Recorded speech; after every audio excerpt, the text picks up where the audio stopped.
नमस्कार, स्वागत है आप सभी का यूट्यूब चैनल पर। तो चलिए फ्रेंड्स, पिछली वीडियो में तो हम लोगों ने भारत के गवर्नर जनरल और भारत जो कि गवर्नर जनरल को 1833 चार्ट अधिनियम के द्वारा क्या कहा जाने लगा था, तो भारत का गवर्नर जनरल कहा जाने लगा था। किसको? तो बंगाल के गवर्नर को। तो उसके बाद आज हम लोग देखेंगे वायसराय को, जो कि 1858 ईस्वी के बाद जो भारत का गवर्नर जनरल है उसको क्या कहा जाने लगा, तो वायसराय कहा जाने लगा। तो आप बिहार एसएससी की तैयारी कर रहे हो या बीपीएससी की तैयारी कर रहे हो या किसी भी प्रकार की आप कॉम्पिटिटिव एग्जाम की तैयारी कर रहे हो, तो उनमें सभी से इन सभी से प्रश्न पूछे जाते हैं। तो चलिए आज हम लोग इन सभी वायसराय को खत्म कर लेंगे। इस वीडियो में छोटी सी वीडियो होगी, आप लोग पूरी वीडियो जरूर देखें। तो देखिए आज हम लोग इस वीडियो में कितने महत्वपूर्ण वायसराय को देखने वाले हैं। पहला हो जाता है लॉर्ड कैनिंग हो गया, जेम्स फोर्ड हो गया, और सारे ये पॉइंट देखिए। आप पहले पॉइंट को देखिए कि आपके एग्जाम में किस प्रकार से इन सभी से पूछे जाते हैं। इसमें कुछ भी फालतू नहीं दिया है, सिर्फ वही पॉइंट इंक्लूड किया गया है जो कि एग्जाम की दृष्टि से बहुत ही महत्वपूर्ण है। ये सारे देखिए, कर्जन को देखेंगे जिनसे कि प्रश्न पूछा ही जाता है, डफरिन हो गया, लैंसडाउन हो गया, मिंटो हो गया, लिंटन हो गया, लॉर्ड रिपन हो गया, मतलब सभी को। तो चलिए बिना देरी किए बढ़ते हैं अपने टॉपिक की तरफ। तो हमारा पहला वायसराय होते हैं लॉर्ड कैनिंग, जिनका शासनकाल 1856 से 62 तक रहता है। यह भारत में कंपनी का अंतिम गवर्नर जनरल तथा ब्रिटिश सम्राट के अधीन नियुक्त भारत का पहला वायसराय था। देखिए, तो अंतिम क्या था, अगर पूछ लेता है कि अंतिम गवर्नर जनरल कौन है भारत का, तो वो था लॉर्ड कैनिंग। और प्रथम अगर वायसराय पूछ लेता है तो कौन होगा, तो वो भी लॉर्ड कैनिंग ही होगा। 1857 के विद्रोह के समय लॉर्ड कैनिंग गवर्नर जनरल था या वायसराय, तो अगर ये प्रश्न पूछ लेता है तो क्या होगा, तो भैया गवर्नर जनरल था, क्योंकि ये वायसराय वाला उपाधि कब आया, तो 1858 ईस्वी के अधिनियम के द्वारा आया। तो 57 में तो वो क्या रहेगा, गवर्नर जनरल ही रहेगा। नेक्स्ट पॉइंट आता है यूरोपीय सेना द्वारा श्वेत विद्रोह कब किया जाता है, तो 1859 ईस्वी में।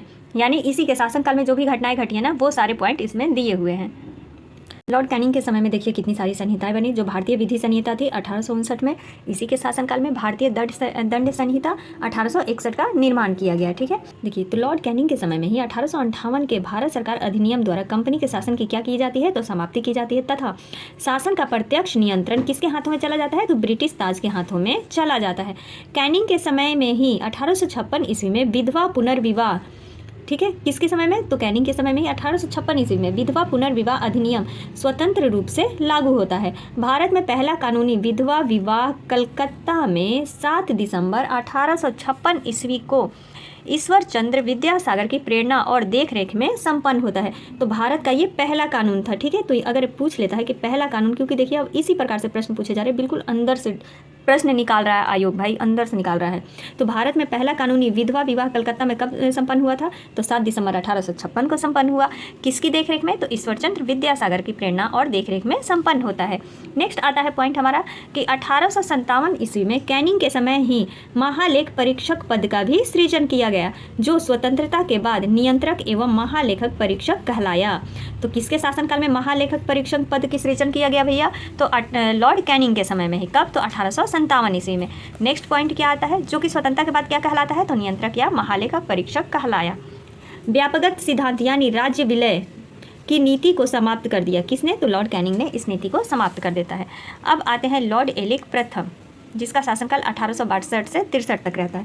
इससे इतना प्रश्न नहीं पूछा जाता है, फिर भी देख लेते हैं हम लोग।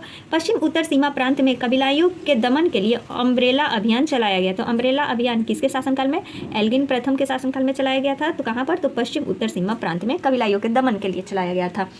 इसने बहावी आंदोलन का दमन किया। 1863 ईस्वी में धर्मशाला में इसकी मृत्यु हो जाती है। किसकी, तो लॉर्ड एल्गिन की मृत्यु हो जाती है हिमाचल प्रदेश में। नेक्स्ट आता है सर जॉन लॉरेंस। ये 1865 में भारत एवं यूरोप के बीच प्रथम समुद्री टेलीग्राम सेवा शुरू करता है। तो प्रथम समुद्री सेवा टेलीग्राम किसने शुरू की, तो सर जॉन लॉरेंस ने शुरू की। कब की, तो 1865 ईस्वी में। किनके बीच होता है, तो भारत एवं यूरोप के बीच होता है।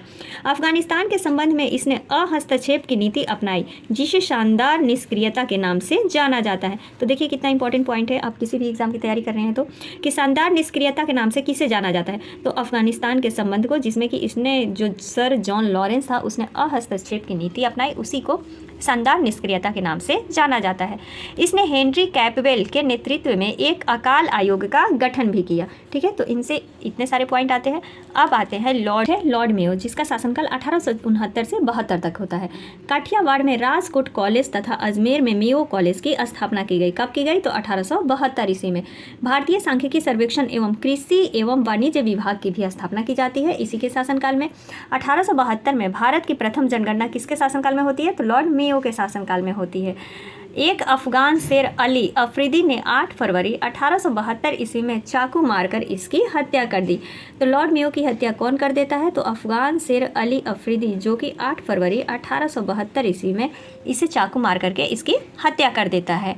नेक्स्ट पॉइंट देखते हैं। अब अगले वायसराय आते हैं मोस्ट इंपॉर्टेंट लॉर्ड लिंटन से, क्योंकि इनसे प्रश्न पूछा जाता है। तो इनका शासनकाल 1876 से 80 तक होता है। ठीक है। रिचर्ड स्ट्रैची की अध्यक्षता में प्रथम अकाल आयोग की नियुक्ति की गई थी। किसकी अध्यक्षता में? तो रिचर्ड स्ट्रैची की अध्यक्षता में प्रथम अकाल आयोग की नियुक्ति की गई। महारानी विक्टोरिया को केसरे हिंद की उपाधि प्रदान करने के लिए दिल्ली दरबार का आयोजन किया गया था। ठीक है। किसको केसरे हिंद की उपाधि प्रदान करने के लिए दिल्ली दरबार का आयोजन किया गया? तो महारानी विक्टोरिया को। वर्नाकुलर प्रेस एक्ट 1878 के तहत भारतीय भाषा के समाचार पत्रों पर प्रतिबंध लगा दिया गया। तो वर्नाकुलर प्रेस एक्ट के तहत भारत के जो समाचार पत्र थे उन पर क्या कर दिया जाता है?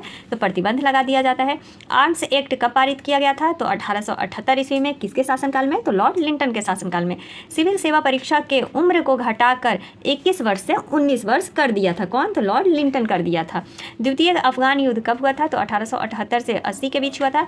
इसके समय में ही, यानी लिंटन के समय में ही, बम्बई, मद्रास, हैदराबाद, पंजाब, मध्य भारत आदि में भयानक अकाल पड़ा था। ठीक है। तो किसके शासनकाल में? तो लिंटन के शासनकाल में। नेक्स्ट पॉइंट है, इसी के समय सन 1878 ईस्वी में भारतीय शस्त्र अधिनियम पारित हुआ। तो देखिए इंपॉर्टेंट पॉइंट है कि भारतीय शस्त्र अधिनियम जो है 1878 ईस्वी में किसके शासनकाल में पारित हुआ? या फिर आजकल तो मिलान करने के लिए बहुत ज़्यादा दे देता है, इधर सूची दे देगा कि भारतीय शस्त्र अधिनियम, इधर वायसरायों के नाम दे देगा और सबके अलग अलग जो भी इन्होंने किया है वो सारी चीज़ दे देगा। तो इस तरह से हमें मिलाना होता है। तो हर एक पॉइंट बहुत इंपॉर्टेंट है कि भारतीय शस्त्र अधिनियम पारित हुआ तो लॉर्ड लिंटन के समय में 1878 ईस्वी में, जिसके तहत शस्त्र रखने एवं व्यापार करने के लिए लाइसेंस को अनिवार्य कर दिया गया था। तो ये था लॉर्ड लिंटन से महत्वपूर्ण पॉइंट। देखिए अब हमारे जो नेक्स्ट वायसराय हैं वो है लॉर्ड रिपन, जिनका शासनकाल कब से कब तक है? तो 1880 से 84 तक है। अब इनसे जुड़े हम पॉइंटों को देखते हैं। फ्लोरेंस नाइटिंगेल ने इन्हें भारत का उद्धारक कहा है। तो देखिए भारत का उद्धारक लॉर्ड रिपन को किसने कहा? तो फ्लोरेंस नाइटिंगेल ने कहा। इन्हें स्थानीय स्वशासन का जनक भी कहा जाता है। प्रथम वास्तविक जनगणना जो है इन्हीं के शासनकाल में शुरू हुई थी। कब? यानी 1881 ईस्वी में। लेकिन अगर ये पूछ लेता है कि भारत में जो है प्रथम जनगणना कब हुई थी? तो 1872 ईस्वी में लॉर्ड मेयो के समय में। तो दोनों में अंतर जो है उसको आप लोग को ध्यान में रखना होगा। नेक्स्ट पॉइंट आता है कि इल्बर्ट बिल विवाद के कारण इन्हें कार्यकाल समाप्त होने से पूर्व ही क्या करना पड़ा था? तो त्यागपत्र देना पड़ा था। किसके कारण? तो इल्बर्ट बिल विवाद के कारण। अफगानिस्तान से संधि भी इसी के शासनकाल में हुई थी। श्रमिकों की दशा में सुधार के लिए प्रथम कारखाना अधिनियम पारित किया गया। ठीक है। तो किसकी सुधार के लिए और किसके शासनकाल में? तो लॉर्ड रिपन के शासनकाल में श्रमिकों की दशा सुधारने के लिए प्रथम कारखाना अधिनियम पारित किया गया। कब? तो 1881 ईस्वी में। वित्तीय विकेंद्रीकरण की नीति का नियमितीकरण भी इन्हीं के शासनकाल में, यानी जब ये वायसराय थे तभी ये किया गया। नेक्स्ट पॉइंट है, अब अगला पॉइंट देखिए, सर विलियम हंटर की अध्यक्षता में शिक्षा आयोग की नियुक्ति की गई थी। तो जब लॉर्ड रिपन वायसराय थे तब किसकी अध्यक्षता में? तो सर विलियम हंटर की अध्यक्षता में शिक्षा आयोग की नियुक्ति की गई। कब की गई? तो 1882 ईस्वी में की गई। ये सारे पॉइंट याद रखने होंगे कि शिक्षा आयोग की नियुक्ति कब की गई? 1882 ईस्वी में। प्रथम कारखाना अधिनियम कब पारित हुआ? तो 1881 ईस्वी में। और ये सब किस वायसराय के शासनकाल में हो रहा था? तो लॉर्ड रिपन के शासनकाल में हो रहा था। फ्रेंड्स, अगर आप लोगों को मेरी वीडियो पसंद आती है तो प्लीज़ चैनल को लाइक एंड सब्सक्राइब जरूर करें। चलिए आगे बढ़ते हैं। इस पॉइंट से आपको दो कन्फ्यूजन हो गए, तो चलिए ध्यान में देखिए कि इसने सिविल सेवा में प्रवेश की अधिकतम आयु सीमा को 19 वर्ष से बढ़ा करके कितना कर दिया? 21 वर्ष कर दिया। अब यहाँ पर देखिए जो रिपन है वो 19 वर्ष से बढ़ा करके कितना कर देता है? 21 वर्ष कर देता है। लेकिन पहले ये जो था ये कितना था? 21 वर्ष ही था, जिसको कि घटा करके जो लॉर्ड लिंटन था वो कितना कर दिया था? 19 वर्ष कर दिया था। इसको हम लोग लॉर्ड लिंटन के शासनकाल वाले में देख ही चुके हैं। चलिए अभी भी देख लीजिए। देखिए यहाँ पर अभी हम लोग देखे थे ना जस्ट कि सिविल सेवा परीक्षा के उम्र को घटा करके 21 वर्ष से 19 वर्ष कर दिया था। कौन? तो लॉर्ड लिंटन कर दिया। और फिर इसी को बढ़ा करके 21 वर्ष कौन कर देता है? तो रिपन कर देता है। लॉर्ड डफरिन जो वायसराय थे उनसे बस 2 पॉइंट याद रखना है। 1884 से 88 तक इनका शासनकाल था। तो इनसे ये पहला पॉइंट है कि 1885 में भारतीय राष्ट्रीय कांग्रेस की स्थापना इन्हीं के शासनकाल में हुई। तृतीय बर्मा युद्ध जो होता है वो 1885 से 86 ईस्वी में इन्हीं के वायसराय के शासनकाल में होता है। नेक्स्ट आते हैं हमारे लॉर्ड कर्जन, जिनसे कि प्रश्न पूछा जाता है। अब वायसराय इनका शासनकाल कब से, तो 1899 से 1905 ईस्वी तक। फ्रेजर की अध्यक्षता में पुलिस आयोग एवं स्कॉट मॉनक्रिफ की अध्यक्षता में सिंचाई आयोग की स्थापना की जाती है। तो किसकी अध्यक्षता में, तो फ्रेजर की अध्यक्षता में की जाती है पुलिस आयोग की, और स्कॉट मॉनक्रिफ की अध्यक्षता में सिंचाई आयोग की स्थापना की जाती है। तो इन दोनों नामों को आप लोगों को याद रखना होगा कि किसकी अध्यक्षता में किसकी स्थापना की जाती है। मैकडोनाल्ड की अध्यक्षता में अकाल आयोग की गठन किया जाता है। तो देखिए ये सारे पॉइंट आप देखते जाइए कितने इंपॉर्टेंट है। मैकडोनाल्ड की अध्यक्षता में अकाल आयोग का गठन किया जाता है। 1903 में पुलिस विभाग में सीआईडी की स्थापना की जाती है। सीआईडी की स्थापना कब की जाती है, सीआईडी की स्थापना कब की जाती है, तो 1903 ईस्वी में की जाती है। 1904 में तिब्बत में यंग हस्बैंड का अभियान भेजा जाता है। बाप रे, तो 1904 में तिब्बत में यंग हस्बैंड का अभियान भेजा किसने, तो लॉर्ड कर्जन का ये सब शासनकाल में ही चल रहा है। पूसा नेक्स्ट पॉइंट है हमारा पूसा, जो कि बिहार में है। कृषि अनुसंधान केंद्र की स्थापना होती है और 1905 में रेलवे बोर्ड की भी स्थापना होती है। कहाँ पर, तो पूसा जो है बिहार में, ये दोनों की स्थापना होती है 1905 ईस्वी में। 1905 में ही विक्टोरिया मेमोरियल की भी स्थापना होती है। देखिए, तो सर थॉमस रैले की अध्यक्षता में विश्वविद्यालय आयोग की स्थापना की जाती है और अधिनियम का पास होता है, तो 1904 ईस्वी में भारतीय विश्वविद्यालय अधिनियम पास किया जाता है। किसके शासनकाल में, तो लॉर्ड कर्जन जब वायसराय रहता है उसके शासनकाल में। अब हमारा जो पॉइंट आता है वो है इन्हीं से जुड़ा हुआ कलकत्ता कॉर्पोरेशन एक्ट की स्थापना भी जब ये लॉर्ड कर्जन वायसराय थे तभी होती है। प्राचीन स्मारक संरक्षण अधिनियम भी बनाया जाता है 1904 ईस्वी में।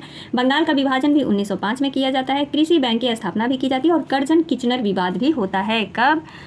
कब होगा भैया, जब कर्जन वायसराय रहेगा तभी तो होता है। तो ये सारी घटनाएं इसके शासनकाल में होती है। अब नेक्स्ट वायसराय है लॉर्ड मिंटो द्वितीय 1905 से 1910। अब इनके शासनकाल में क्या क्या घटनाएं घटी, तो स्वदेशी आंदोलन या बहिष्कार आंदोलन जो होता है, बंगाल विभाजन जब होता है तो ये कब होता है, तो 1905 ईस्वी में होता है। मार्ले मिंटो सुधार अधिनियम 1909 में। 1907 के सूरत अधिवेशन में कांग्रेस का क्या होता है, विभाजन हो जाता है, यानी दो अलग भाग में उग्रवादी और उदारवादी दो अलग अलग गुट बन जाता है। आगा खां द्वारा मुस्लिम लीग की स्थापना भी कब की जाती है, तो 1906 ईस्वी में, जिस समय वायसराय कौन था, तो लॉर्ड मिंटो द्वितीय था। अब नेक्स्ट आता है हमारा लॉर्ड चेम्सफोर्ड। अच्छा, दिल्ली दरबार जो होता है, जो कि सम्राट जॉर्ज पंचम के आने के उपलक्ष्य में आयोजित किया जाता है, उस समय वायसराय कौन था, तो लॉर्ड हॉर्डिंग द्वितीय था। ठीक है, इतना याद रखना है। अब नेक्स्ट है हमारे वायसराय लॉर्ड चेम्सफोर्ड, जो कि 1916 से 21 तक इनका शासनकाल रहता है। तो पूना में D.K. कर्वे द्वारा महिला विश्वविद्यालय की स्थापना की जाती है। 1919 के संवैधानिक सुधार अधिनियम द्वारा प्रांतों में द्वैत शासन लागू किया जाता है। ठीक है, तिलक एवं एनी बेसेंट द्वारा पृथक यानी अलग अलग होम रूल की स्थापना की जाती है। कब, तो 1916 में की जाती है। कांग्रेस का लखनऊ अधिवेशन भी कब होता है, तो 1916 में। इन्हीं के इसी वायसराय के शासनकाल में ये सारी घटनाएं घट रही है। कांग्रेस एवं मुस्लिम लीग के मध्य लखनऊ समझौता भी कब, तो 1916 ईस्वी में होता है। गांधी जी की दक्षिण अफ्रीका से स्वदेश वापसी के उपरांत साबरमती आश्रम की स्थापना 1916 ईस्वी में होती है। खेड़ा सत्याग्रह कब होता है, तो 1918 में। और अहमदाबाद में जो सत्याग्रह होता है 1900, वो भी 18 में ही होता है। तो इनसे जुड़े तो हम लोग डिटेल में पढ़ ही चुके हैं, अब ऐसे ही पॉइंट देख लेते हैं। नेक्स्ट आता है हमारी मॉन्टेग्यू घोषणाएं, जो कि 1917 ईस्वी में होती है। भारत सरकार अधिनियम का पारित किया जाता है, तो 1919 ईस्वी में। और इस समय वायसराय जो था वो लॉर्ड चेम्सफोर्ड था। रॉलेट एक्ट इसी के शासनकाल में बनाया जाता है। जलियांवाला बाग हत्याकांड 1919 में होता है। असहयोग एवं खिलाफत आंदोलन की शुरुआत भी इसी के वायसराय के शासनकाल में होती है। पूना में महिला विश्वविद्यालय की स्थापना 1916 में तथा शिक्षा व्यवस्था में सुधार के लिए सैडलर कमीशन की नियुक्ति कब की जाती है, तो 1917 ईस्वी में। तो सैडलर कमीशन की नियुक्ति किसके शासनकाल में होता है, तो लॉर्ड चेम्सफोर्ड के शासनकाल में। नेक्स्ट हमारा आता है बाल गंगाधर तिलक की मृत्यु 1 अगस्त को हो जाती है। जिस दिन असहयोग आंदोलन शुरू करना था उसी दिन क्या हो जाता है, तो बाल गंगाधर तिलक की मृत्यु हो जाती है। SP सिन्हा जो कि बिहार के गवर्नर के पद पर नियुक्त किए जाते हैं, और ये कौन थे, तो ये गवर्नर बनाने वाले प्रथम भारतीय थे। गवर्नर बनने वाले कौन थे, तो प्रथम भारतीय थे। कौन, SP सिन्हा। नेक्स्ट आते हैं हमारा नेक्स्ट वायसराय हैं हमारे लॉर्ड रीडिंग 1921 से 1926। प्रिंस ऑफ वेल्स का भारत आगमन, केरल में मोपला विद्रोह इसी वायसराय के शासनकाल में होता है। और इन्हीं से जुड़े हम सारे पॉइंटों को देखते हैं। M.N. रॉय द्वारा भारतीय कम्युनिस्ट पार्टी का गठन किया जाता है 1920 ईस्वी में। 1922 में कलकत्ता में विश्व भारती विश्वविद्यालय का गठन किया जाता है। तो विश्व भारती विश्वविद्यालय का गठन कहाँ किया जाता है, तो कलकत्ता में। कब किया जाता है, 1922 ईस्वी में। और उस समय वायसराय कौन थे, तो लॉर्ड रीडिंग था। इतना पॉइंट यहाँ से याद हो गया। द्वैत शासन के मूल्यांकन के लिए मूडी मैन कमेटी का गठन किया जाता है। कब, तो 1924 ईस्वी में। मूडी मैन का गठन कब किया जाता है, 1924 ईस्वी में किया जाता है। क्यों भाई, तो द्वैत शासन के मूल्यांकन के लिए। इसके काल में ही प्रिंस ऑफ वेल्स ने नवंबर 1921 में भारत की यात्रा की। इस दिन पूरे भारत में क्या किया गया, तो हड़ताल का आयोजन किया गया। क्यों? तो प्रिंस ऑफ वेल्स के आगमन में हड़ताल का आयोजन किया गया था। चौरा चौरी की घटना 5 फरवरी 1922 को होती है, जिसके फलस्वरूप गांधी जी ने असहयोग आंदोलन वापस ले लेते हैं। और उस समय गांधी जी कहाँ थे? तो बरदौली में थे। काकोरी ट्रेन डकैती कांड इन्हीं के शासनकाल में होता है 1925 ईस्वी में। स्वामी श्रद्धानंद की हत्या 1926 में होती है। CR दास तथा मोतीलाल नेहरू द्वारा स्वराज पार्टी की स्थापना कब की जाती है? तो 1923 ईस्वी में। उस समय वायसराय कौन था? तो लॉर्ड रीडिंग था। आगे बढ़ते हैं, लॉर्ड इरविन। अब इसके शासनकाल में क्या क्या हुआ? तो 1930 में शारदा एक्ट पारित होता है। 1927 में साइमन कमीशन की नियुक्ति की जाती है। गांधी इरविन समझौता होता है। 1929 ईस्वी में कांग्रेस के लाहौर अधिवेशन में पूर्ण स्वराज का लक्ष्य निर्धारित किया गया और 26 जनवरी 1930 को स्वतंत्रता दिवस मनाने की घोषणा की जाती है। और 1929 में जो कांग्रेस का अधिवेशन हुआ था लाहौर में, उस समय अध्यक्ष कौन थे? तो पंडित जवाहरलाल नेहरू थे। साइमन कमीशन की भारत यात्रा कब होती है? तो 1928 ईस्वी में। देखिए, भारत वो कब आता है? 1928 में आता है, लेकिन जो बिहार सरकार है 1927 को भी सही आंसर लगा देती है। चलिए आगे बढ़ते हैं। तथा भारतीय द्वारा इसका क्या किया जाता है? तीव्र विरोध किया जाता है। गो बैक का नारा लगा था ना, go back Simon commission. Next है, काला पट्टी लगा करके सभी लोग विरोध करते हैं। नेक्स्ट है, भविष्य में भारतीय संविधान की रूपरेखा के निर्धारण हेतु लखनऊ में सर्वदलीय सम्मेलन की क्या की जाती है? तो स्थापना की जाती है, जिसे क्या कहा जाता है? तो नेहरू रिपोर्ट के नाम से जाना जाता है। आगे बढ़ते हैं। देशी रियासतों के संबंध में हॉटो बटलर समिति की नियुक्ति की जाती है। लाहौर के सहायक पुलिस अधीक्षक सैंडर्स की हत्या, दिल्ली विभाग सभा के कक्ष में बम विस्फोट 1929 में, लाहौर षड्यंत्र केस एवं लंबे उपवास के कारण कागार में ही जतिन। देखिए, ये प्रश्न आता है कि किस क्रांतिकारी की जो मृत्यु हुई थी वो जेल में हुई थी? तो जतिन दास की मृत्यु उपवास के कारण ही जेल में ही हो गई थी। कब? तो 1929 ईस्वी में। एवं दिल्ली में ट्रेन बम विस्फोट की घटना भी 1929 में ही किया जाता है। सविनय अवज्ञा आंदोलन प्रारंभ करने के उद्देश्य से गांधी जी द्वारा दांडी यात्रा कब किया जाता है? तो 1930 ईस्वी में, जिसमें कि कितने सदस्य थे? तो 72 सदस्य थे। लॉर्ड इरविन द्वारा दीपावली की घोषणा कब की जाती है? तो 1929 ईस्वी में। तो दीपावली की घोषणा किसके द्वारा की जाती है? तो लॉर्ड इरविन के द्वारा किया जाता है 1929 ईस्वी में। अगले जो वायसराय हैं जिनसे प्रश्न पूछा जाता है वो है लॉर्ड लिन्लिथगो। 1936 से 44 तक इनका शासनकाल था। 1 सितंबर 1939 को द्वितीय विश्व युद्ध की शुरुआत होती है। विंस्टन चर्चिल ब्रिटेन के प्रधानमंत्री बने। 14 जुलाई 1942 को भारत छोड़ो प्रस्ताव पारित होता है। कब? तो 14 जुलाई 1942 को पारित होता है। मुस्लिम लीग के लाहौर अधिवेशन में लीग द्वारा पृथक पाकिस्तान की मांग की जाती है। तो कब मांग की जाती है? तो जो लाहौर अधिवेशन हो रहा था उस समय ये मांग की जाती है। इस प्रस्ताव का प्रारूप सिकंदर हयात खान ने बनाया था। किसका? तो जो मुस्लिम लीग का, मतलब भारत को पाकिस्तान से अलग करने की जो मांग की गई थी, इसका प्रारूप किसने बनाया था? तो सिकंदर हयात खान ने बनाया था। तो देखिए, प्रश्न आ सकता है कि मुस्लिम लीग द्वारा जब पाकिस्तान की मांग की जा रही थी तब वायसराय कौन थे? तो लॉर्ड लिन्लिथगो थे। ठीक है। फजलुल, देखिए क्या नाम है? फजलुल हक ने प्रस्तुत किया था इसे। जो पाकिस्तान की मांग थी प्रस्तुत किसने किया था? तो फजलुल हक ने किया था। और प्रारूप किसने तैयार किया था? तो हयात खान ने बनाया था। नेक्स्ट प्रश्न है, और इसका समर्थन किसने किया था? तो खली कुज्जम्मा ने इसका समर्थन किया था। तो देखिए यहाँ से कितने पॉइंट हमारे आ गए। अब नेक्स्ट है, वायसराय द्वारा अगस्त प्रस्ताव घोषित किया जाता है। कब? 1940 ईस्वी में। कांग्रेस एवं मुस्लिम लीग दोनों ने इसे अस्वीकार कर दिया।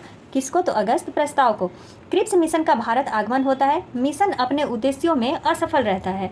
यह मिशन जो है क्रिप्स मिशन, वो अपने उद्देश्य में क्या होता है? तो असफल हो जाता है।